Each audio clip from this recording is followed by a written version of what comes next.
খোদা, আর ওই খোদা, তুমি তোমার গজব দিয়া ইহুদিবাদী গোষ্ঠীটারে ধ্বংস করে দাও।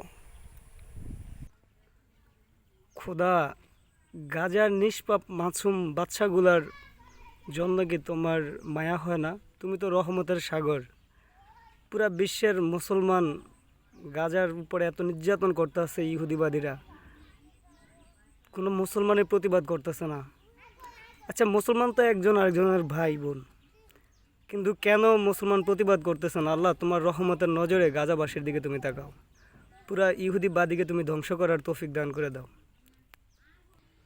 বর্তমানে দুনিয়া ভরে গেছে কি বরবাদ আর দাগি নিয়ে ব্যস্ত মুসলমানেরা।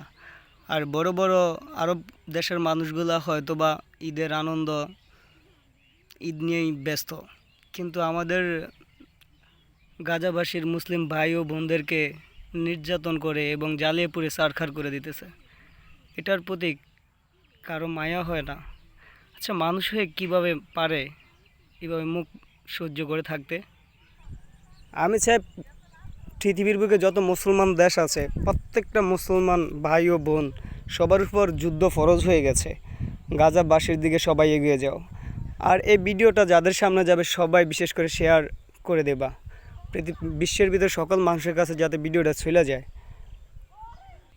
লা ইলাহা ইল্লাল্লাহু মুহাম্মাদুর রাসূলুল্লাহ কালেমা পড়ে তাকবীর দিয়ে ইহুদিবাদীদেরকে ধ্বংস করার শপথ নাও।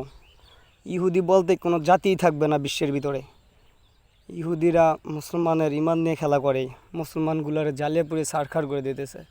আল্লাহ, তুমি গাজারবাসীদের জন্য তোমার রহমতের দরজা খুলে দাও।